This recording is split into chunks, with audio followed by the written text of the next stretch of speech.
Essa noite eu tive um mega pesadelo. Então, assim, que de repente eu não sabia mais o que eu ia falar, de repente ninguém achava na Bíblia as coisas, e aí eu fui procurar e cada Bíblia era uma coisa diferente. Olha, foi uma loucura, mas o diabo faz isso com a gente. Estou aqui e hoje eu quero partilhar com vocês algo muito bom, que quando eu estudei, tocou profundamente o meu coração. E por isso que eu quero partilhar com vocês. São as bênçãos que a gente... Pode deixar que eu pego. São as bênçãos que a gente recebe do Senhor. Bênçãos incríveis e que às vezes a gente deixa passar, porque a gente não toma conhecimento delas. Mas o Senhor hoje quer derramar essa bênção, abrir os nossos corações para que a gente tenha um novo entendimento da palavra de Deus. E uma coisa que eu estava comentando com a Tereza, nós estamos aqui há 37 anos, né? E todo mundo trazia a Bíblia para o grupo de oração. E hoje em dia, muito poucas pessoas trazem. E não é legal isso, porque às vezes a gente está lendo aqui e a pessoa não está acompanhando na Bíblia, e aí fica meio perdida no espaço, quando chega em casa já esqueceu. Então eu vou pedir que a partir da semana que vem vocês tragam a palavra de Deus, porque vocês sabem que eu aprendi assim, foi aqui no grupo de oração e eu fui escrevendo. Às vezes as pessoas falavam aqui na frente, um padre ou um pregador, e eu escrevia do lado aquilo que era para mim não esquecer nunca mais. E hoje eu percebo que às vezes nem as servas estão trazendo a Bíblia. Então é uma coisa que nós precisamos renovar no nosso coração, trazer a nossa espada, a palavra de Deus conosco.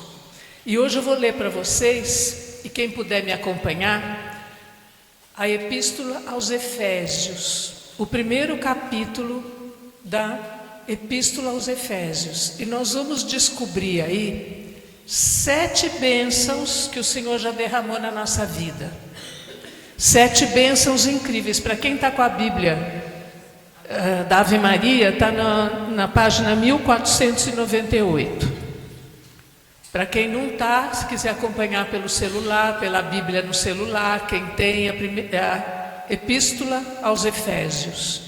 É Paulo escrevendo para o povo de Éfeso e também para nós, porque ele começa assim, na verdade: Paulo, apóstolo de Jesus Cristo, pela vontade de Deus, aos cristãos de Éfeso e aos que creem em Jesus Cristo.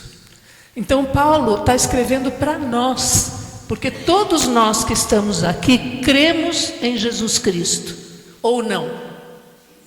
Então essa carta é escrita para nós. E aí ele começa como um hino de louvor, mas aqui nesse hino de louvor ele está louvando e proclamando as bênçãos que o Senhor derramou na nossa vida e que a gente não toma posse delas.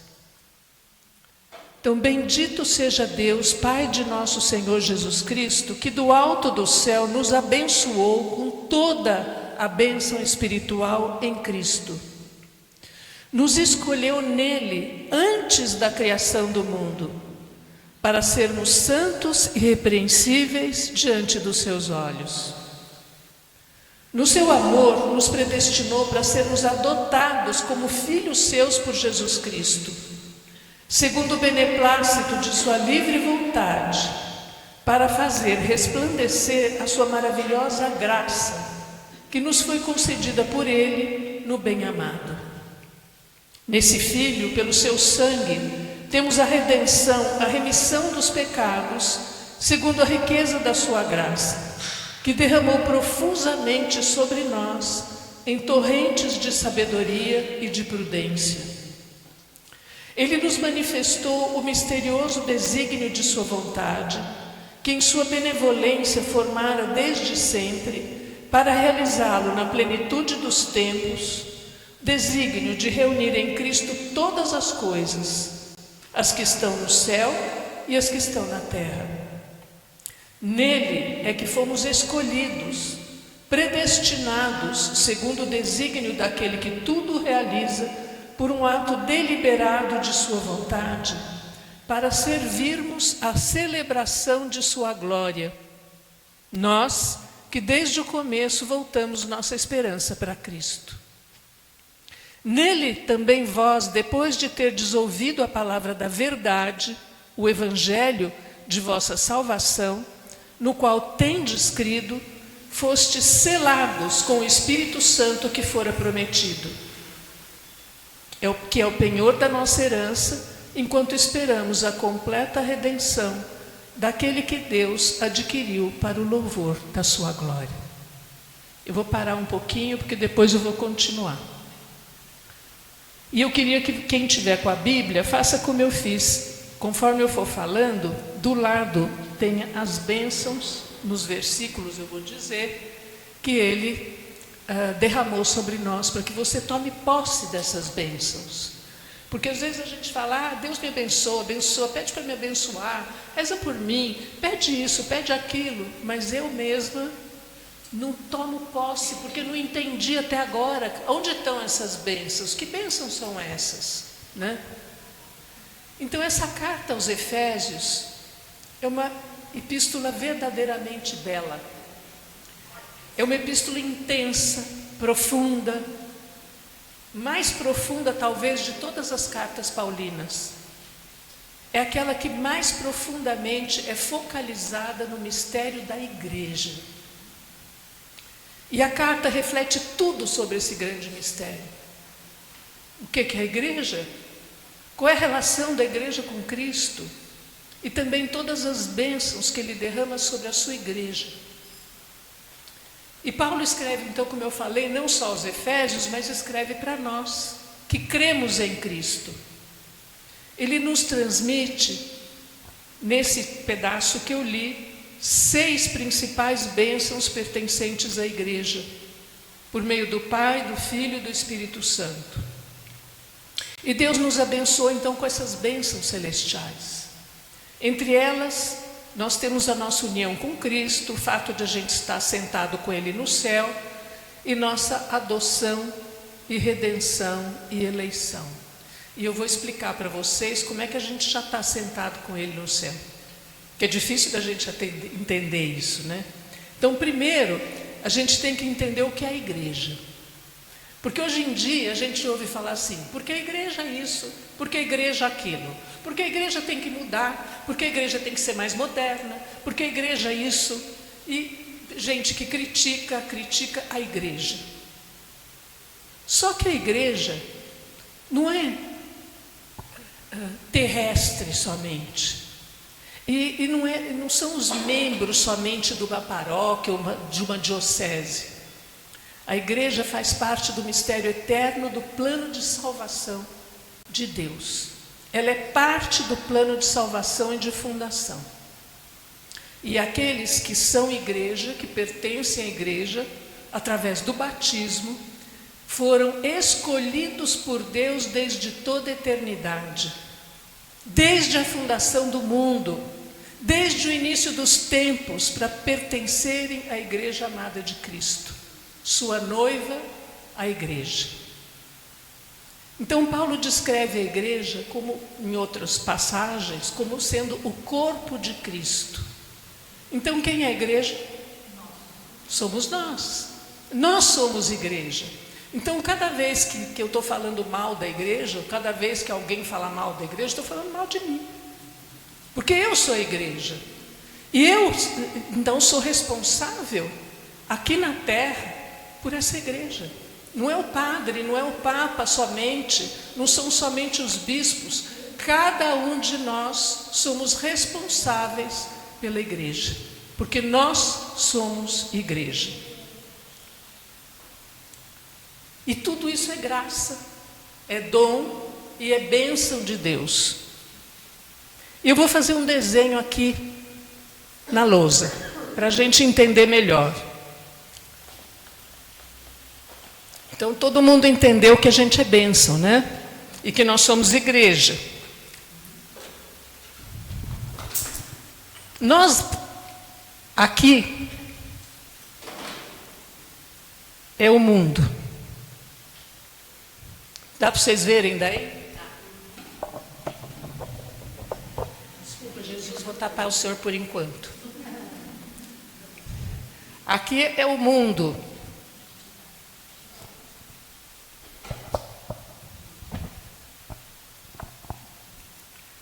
Aqui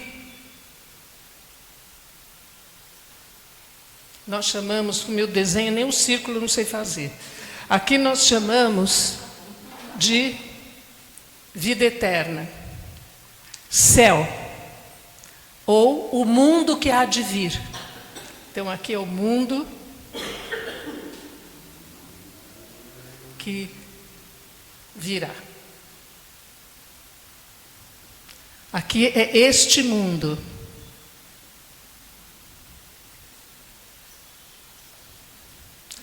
E aqui, quando eles se juntam, são onde nós estamos em Cristo.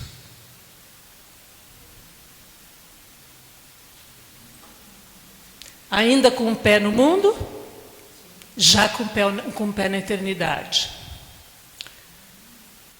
Agora, o que nós precisamos saber é que nós, como corpo de Cristo, como Cristo cabeça, já está no céu sentado à direita de Deus Pai, como cabeça desse corpo, nós, de certa forma, já estamos sentados com Ele no céu, mas ainda de maneira imperfeita, ainda não de maneira total. E quando no corpo de Cristo, você vê que Cristo tem as chagas dele mesmo ressuscitado, não é isso? Essas chagas representam o que ele fez por nós, né? Derramou todo o sangue dele, foi pregado na cruz pelo perdão dos nossos pecados. Mas às vezes esse corpo, que somos nós, igreja, temos feridas, ainda porque estamos ainda nesse mundo, nas nossas dificuldades. Então cada vez que eu peco, que eu faço um pecado, não digo um pecadinho de todo dia, embora isso afete o corpo inteiro também, mas quando eu tenho um pecado grave, isso afeta de maneira grande o corpo inteiro de Cristo, porque todas as células que somos nós são unidas. É como o nosso corpo humano. Você tem uma dor na perna, você está com o corpo todo querendo defender aquilo e ao mesmo tempo sentindo dor, né? E quando a gente faz alguma coisa boa, também esse corpo inteiro sente. Quando eu faço um louvor, uma alegria, quando eu uso as bênçãos que Deus me deu, esse corpo também sente. Quando eu estou no pecado, eu estou mais com o pé aqui do que aqui.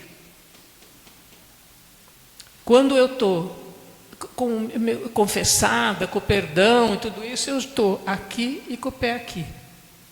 Porque um dia nós vamos chegar aqui. Então, a primeira bênção que tem aí está no versículo 4.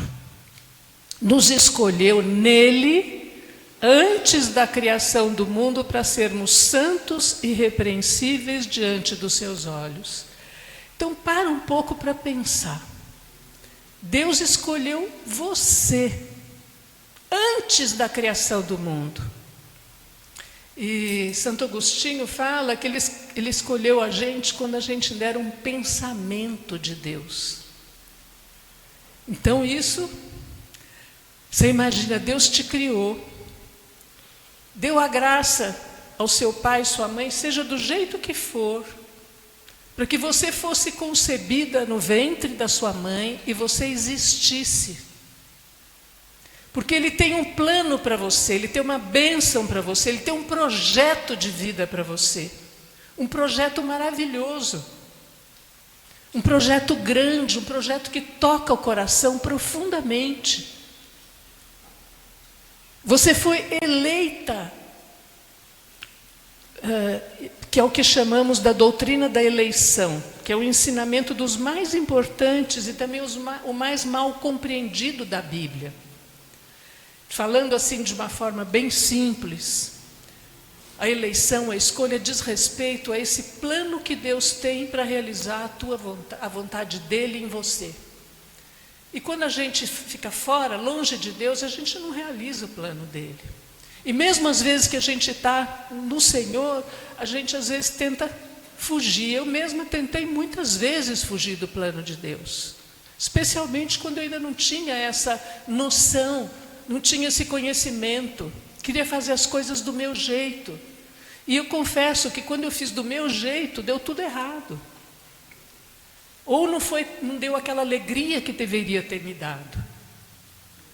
Então é a iniciativa soberana de Deus nos presentear com o dom da fé em Cristo, criando um relacionamento especial com Ele. Esse dom nós recebemos no batismo. Só que cabe a nós desenvolver isto, ir adiante, ir à frente. Quando eu fui batizada quando eu era bebezinho, meus pais tinham que fazer isso comigo. Porque se comprometeram na pia batismal. Minha madrinha tinha que rezar por mim e me ajudar. Porque tinham se comprometido ali. Mas as pessoas não tinham muita noção disso. Eu mesma não tinha noção nenhuma. Mas quando tive noção disso, tomei posse dessa graça. E essa é a base para a gente entender Efésios, que inclui a expressão Deus nos escolheu. E eu queria que você falasse para quem está do teu lado: Deus te escolheu.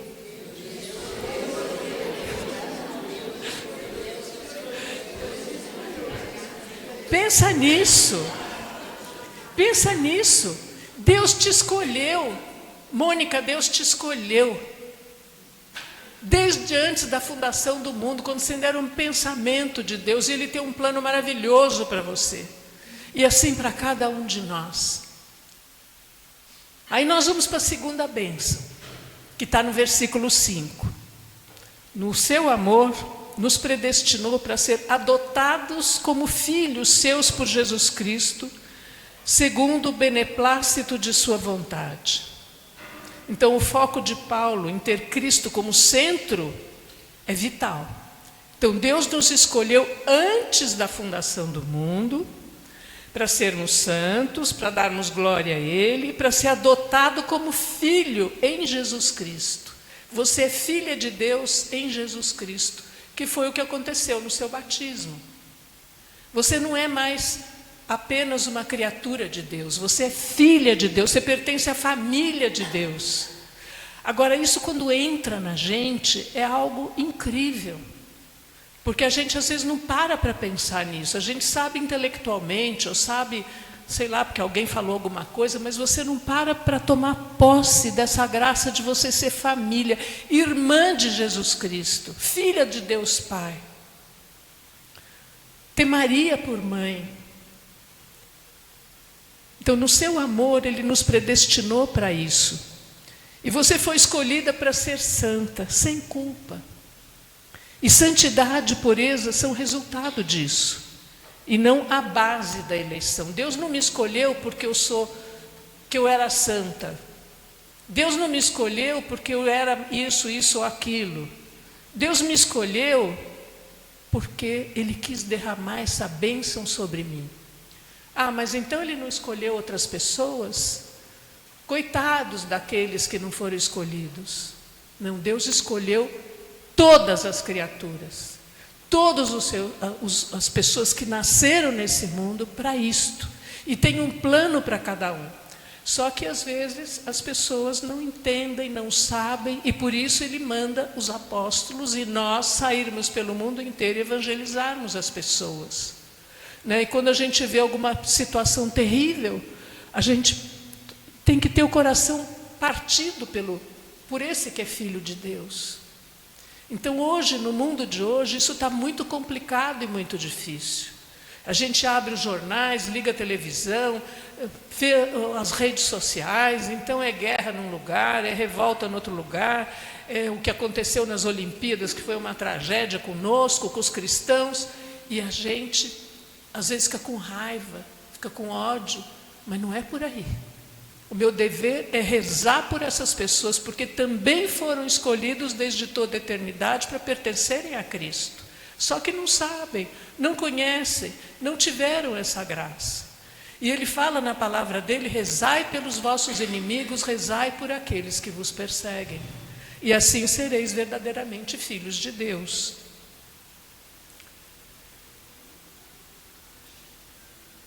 Aí nós temos que ter essa consciência que nós somos família de Deus. E o propósito final do plano da redenção de Deus é o louvor e a glória. E essa graça Ele nos dá para isto. A terceira bênção está no versículo 7. Como nós somos imperfeitos, o que Ele fez? A redenção pelo sangue. Nesse Filho, pelo seu sangue, temos a redenção, o perdão dos pecados, segundo a riqueza da sua glória. Então é no sangue de Cristo, na morte do Filho de Deus, na cruz, que nós tivemos a redenção dos nossos pecados. E essa é uma grande bênção que Ele nos deu. Às vezes a gente tenho vergonha de confessar com esse padre, tenho vergonha de falar meus pecados, acho que Deus não vai me perdoar do que eu fiz. Não é por aí, gente. Todos nós já pecamos. Todos os santos pecaram até o último dia, menos Nossa Senhora. Mas o que eles tinham? Um coração arrependido, um coração que ia lá e se colocava de joelhos lá e pedia perdão, e o sangue de Cristo lavava e curava todo o mal. Porque isso significa que nós somos comprados por um alto preço. Paulo fala isso na 1 de Coríntios 6:20. Nós fomos remidos do pecado e de Satanás e da miséria da nossa natureza pecadora. E como resultado, a gente tem a eliminação da dívida do pecado que pesava sobre nós. O pleno perdão dos nossos pecados, para aqueles que aceitam essa graça que Deus deu. E que abundantemente foi derramada em torrentes de sabedoria e de prudência. A quarta bênção, deixa eu ver que versículo é que eu não marquei aqui. A quarta bênção começa no versículo 9. Ele manifestou o misterioso desígnio da sua vontade. Como é que Ele manifestou a vontade dEle para nós? Como você sabe qual é a vontade de Deus? Na palavra dele, na Bíblia. Ali você sabe qual é a vontade dele. Ele veio ao mundo para manifestar a vontade dele. Ele deu a conhecer a sua vontade, que na benevolência, quer dizer, na bondade dele, formara desde sempre para realizá-lo na plenitude dos tempos, Paulo diz. O desígnio de reunir em Cristo todas as coisas. Então, é em Cristo que vai ser reunida todas as coisas, e um dia isso aqui vai ser uma coisa só, o céu. A não ser aqueles que não querem, que vão estar fora. O que é o inferno? Não é um lugar de foguinho, porque a alma não pega fogo. Isso são símbolos. O que é? É você estar longe de Deus. Sem Deus. Imagine um mundo completamente sem Deus. Aliás, nós temos visto hoje em dia as pessoas que não têm Deus na vida delas e o que estão fazendo com o nosso mundo. Então, a graça de Deus foi derramada sobre os cristãos de acordo com o mistério da sua vontade. E por isso é que nós somos tão perseguidos. Porque a verdade está conosco, a palavra de Deus está conosco, né? A graça está conosco. E os mistérios divinos diziam que o plano de Deus estavam ocultos antigamente, a não ser alguns poucos iluminados do Antigo Testamento, que, através do Espírito Santo, mostravam qual é a vontade de Deus, como Moisés e tantos outros, como Abraão. Mas agora, todos nós podemos saber qual é a vontade de Deus se nós estudarmos a palavra. Porque pela palavra Deus se fez carne e vem mostrar para nós tudo o que Ele quer. Ah, mas eu não concordo com isso. a Bíblia precisava mudar. Eu já ouvi isso. Já ouvi isso muitas vezes, não foi uma vez só, não. O objetivo é estabelecer que a cabeça, Jesus Cristo, é a cabeça de todo o universo. É isso que nós temos que saber dentro da nossa cabeça, dentro de nós, dentro da nossa inteligência. E nós somos corpo dele. E tem muitos que estão fora ainda desse corpo. E nós temos que trazê-los para esse corpo. Hoje, Cristo governa à direita de Deus Pai. E um dia, então, ele vai estabelecer o reino, como eu mostrei ali. E isso significa, então, que o Pai vai reunir todas as coisas em Cristo Senhor. A quinta bênção está no versículo 11. Nele é que fomos escolhidos, predestinados, segundo o desígnio daquele que tudo realiza por um ato deliberado da sua vontade, para servirmos a celebração da sua glória. Então ele te dá uma bênção, uma graça, para você servir a celebração da glória dele. Esse é o nosso objetivo, é o que nós vamos fazer no céu, celebrar a glória dele. Nós vamos ser celebração da glória dele. Os herdeiros são as pessoas que ele escolheu desde toda a eternidade e predestinou, e nós aceitamos. Nós aceitamos isso que ele nos deu, essa graça que ele nos deu, e por isso nós estamos aqui. Para a gente aprender e servir cada vez mais, e cada um servir onde foi chamado, do jeito que foi chamado. É pela capacitação do Espírito Santo que Deus realiza tudo isso em nós. E aí então vem a sexta bênção, que está lá no versículo 13 e seguintes. Nele, depois de terdes ouvido a palavra da verdade, o evangelho de vossa salvação, no qual tendes escrito, fostes selados com o Espírito Santo que fora prometido. Você foi selada no seu batismo. O que é o selo? O selo é a marca. Né? O que os reis faziam antigamente, quando mandavam cartas e tudo isso? Punham aquele anel, né, que tinha, o lacre. Então você foi selada, você foi lacrada para pertencer a Jesus Cristo e para que o Espírito Santo venha sobre você, que aconteceu no seu batismo, mas a gente esquece disso. E é muito forte isso que Deus deu para nós. E esse selo, o Espírito Santo está dentro de nós. Dentro, às vezes a gente fala, vem Espírito Santo. É maneira de falar. Uma vez o padre, acho que foi até Dom Henrique que falou aqui, que a gente devia falar, em vez de falar vem Espírito Santo, a gente falar vem Espírito Santo. E rasgar o coração para nós que fomos batizados, porque ele já habita dentro de nós. Mas o padre Cantalamessa falou que às vezes a gente deixa ele em liberdade vigiada.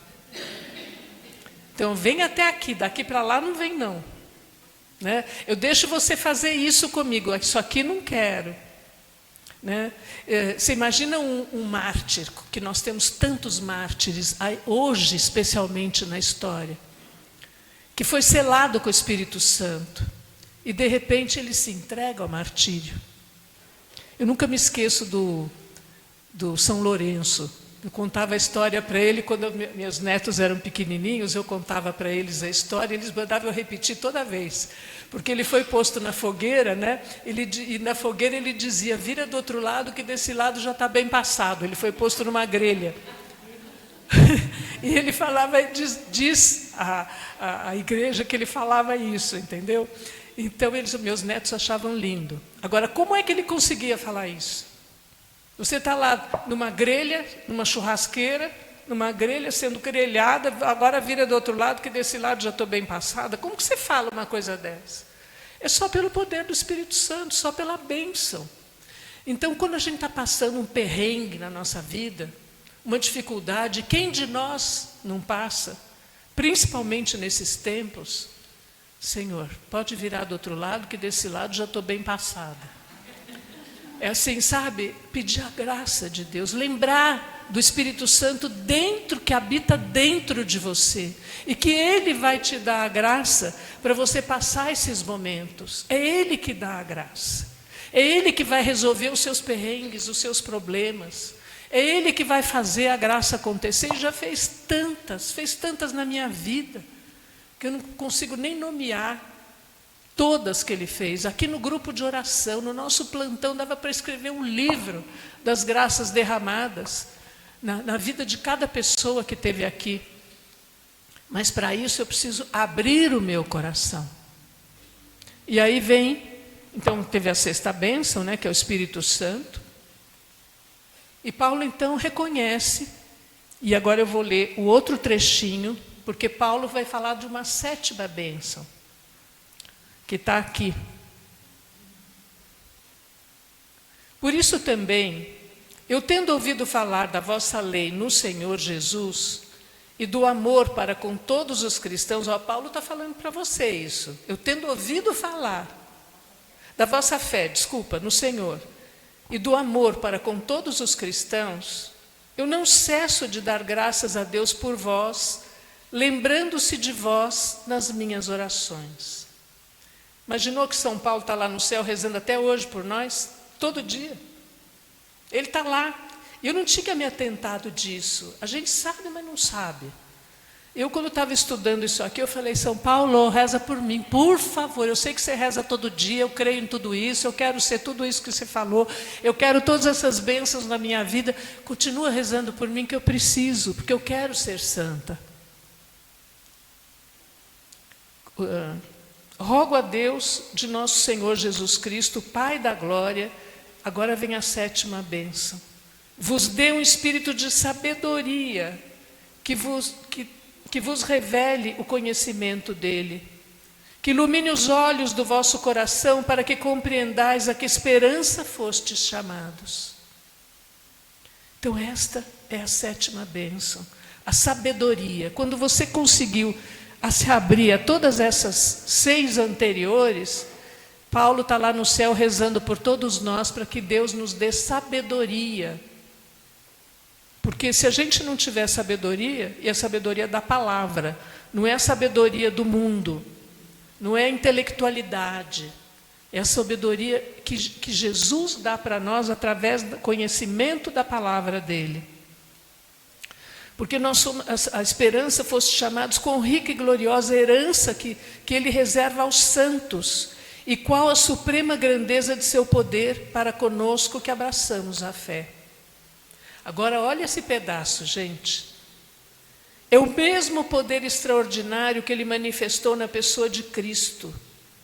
Deus está derramando sobre cada um de nós o mesmo poder extraordinário que Ele manifestou na pessoa de Cristo, ressuscitando dos mortos.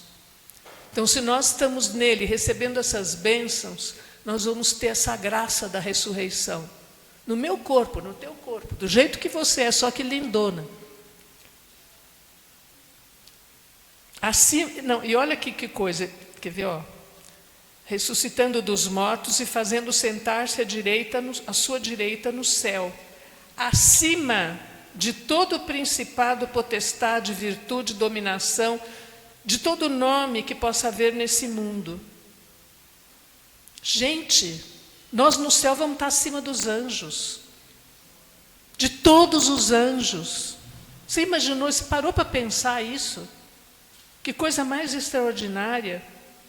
E ele então sujeitou a seus pés todas as coisas e vai constituir, Jesus como chefe da igreja. Já é hoje, já constituiu, mas quando nós estivermos lá, o corpo dele vai ser constituído. Nós, que é o que faltou.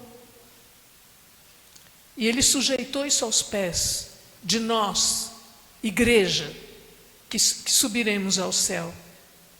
Que é o seu corpo, o receptáculo daquele que enche todas as coisas sobre todos os aspectos. Então, essa palavra é para a gente ler muitas vezes, estudar muitas vezes, pensar nelas, muitas vezes, porque Paulo reconhece que a gente foi comprado por um alto preço. Lá na 1 de Coríntios 7:23 diz assim: por alto preço fostes comprados, Não vos torneis escravos de homens. E quantas pessoas são escravas de suas paixões, de homens, de mulheres, de bens materiais, de tantas coisas.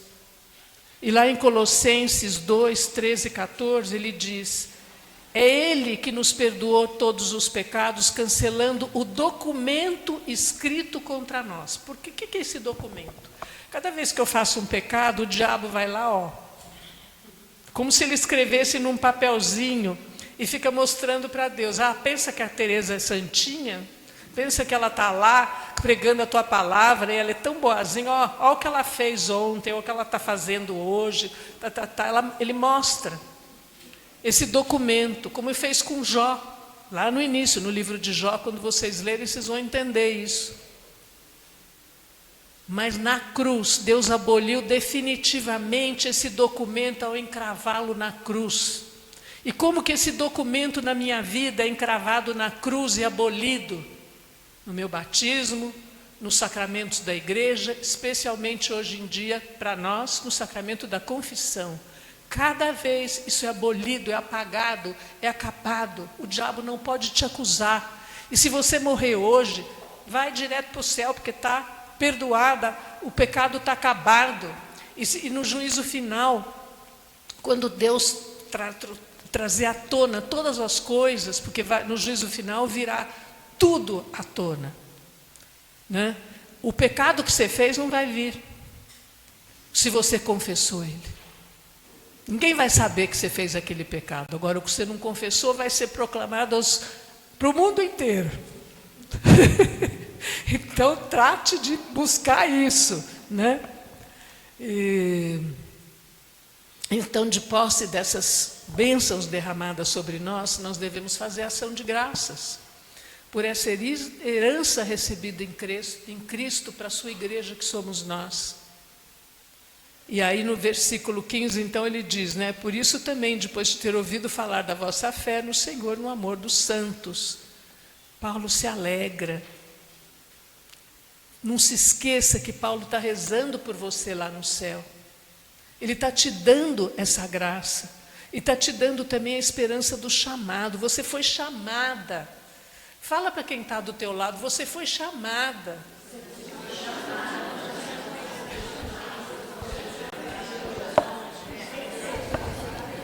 E para que você foi chamada?